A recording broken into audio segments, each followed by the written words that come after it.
سبحان اللہ یار کیا بات. اس لیے مائیکل ہارٹ نے عیسیٰ علیہ السلام کو فرسٹ پوزیشن نہیں دی ٹاپ 100 موسٹ سکسیسفل مین کے اندر, نبی صلی اللہ علیہ وسلم کو دی. تو سکسیس کا کرائٹیریا فزیولوجیکل اور ایبسٹریکٹ مانوی ہسٹری دونوں پرسپیکٹیو سے کتنا سکسیس ہے اس میں نبی صلی اللہ علیہ وسلم کا کوئی کمپیریبل نہیں ہے دنیا کے اندر. جو 23 سالوں میں آپ صلی اللہ علیہ وسلم نے as a person as a human being achieve کیا ہے, جن چیلنجز کا آپ نے سامنا فیس کیا اور اتنی بڑی ایک آرگنائزیشن کھڑی کی کہ آج 1423 سالوں سے اس کی لیگیسی کنٹینیوڈ ہے. اگرچہ وہ ٹوٹی پھوٹی ہو چکی ہے کمپنی جس کا نام امت ہے, اگرچہ وہ بٹ چکی ہے, اگرچہ اس کا برانڈ کافی حد تک برباد ہو چکا ہوا ہوگا, اس کی برانڈ مینجمنٹ ہو, برانڈ ٹارگیٹنگ ہو, برانڈ پوزیشننگ ہو, اس کی مارکیٹنگ ہو, اس کی سیلز ہو, اس کا کانفلکٹ ریزولوشن ہو. اگر ہم اس ٹرمز کے اندر اپنی پوری ہسٹری کو دیکھیں پرفارمنسز کی, تو آپ سوچیں رسول اللہ صلی اللہ علیہ وسلم کی زندگی ایک تاج ہے کہ معراج ہے اسٹڈی کرنے کی, کہ کیسے ایک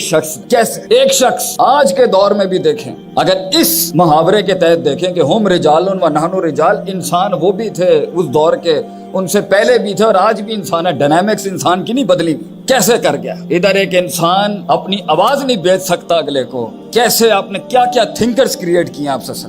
کیسے ریفارمرز کریٹ کیا, کیسی first line of defence academics کی کھڑی کیا, علماء تیار کیا. ان العلماء ورثۃ الانبیاء کہتے ہیں. ایک ایرتھمیٹک گراؤنڈ پر نبی صلی اللہ علیہ وسلم کی زندگی کو آپ کو اینالائز کرنا پڑا ہوگا کہ کیا یہ صرف معجزاتی لحاظ سے سکسیسفل تھے, was it a super natural struggle, یا نبی صلی اللہ علیہ وسلم نے گراؤنڈز پہ کچھ کام کیے تھے یا نہیں, کیا ما تحت الفطرت ایگزرشنز تھیں یا نہیں, یا سارا ما فوق الفطرت اسی ایٹیٹیوڈ سے زندگی گزارنی ہے کہ ہمارے حالات وہ تغیر جس کا ہم منتظر ہیں, کیا وہ رونے سے آئے گا, کیا وہ ان دکھوں میں ڈوبنے سے آئے گا, کیا وہ زمین پہ بکھرے اس مالا کی موتیوں کی طرح بکھرنے سے آئے گا, کیا وہ سسکنے سے آئے گا, تڑپنے سے آئے گا, یا اکیلے یاروں میں بیٹھ کے کمپلین باکس کر کے گلے کرنے سے آئے گا. وہ کیسے آئے گا, کیسے ایک شخص پہاڑ بنتا ہے, کیسے ایک کلی پھول بنتی ہے, کیسے ایک قطرہ ایک سمندر بن جاتا ہے, ایک عام سا شخص لوگوں میں گھومنے والا ایک آواز بن جاتا ہے, ایک احساس بن جاتا ہے. کیسے ہوتا ہے یہ ایکسپیرینس جو ہے نا بیٹا, دنیا میں سب سے بڑی دولت جو ہے نا وہ ہوتا ہے ایکسپیرینس.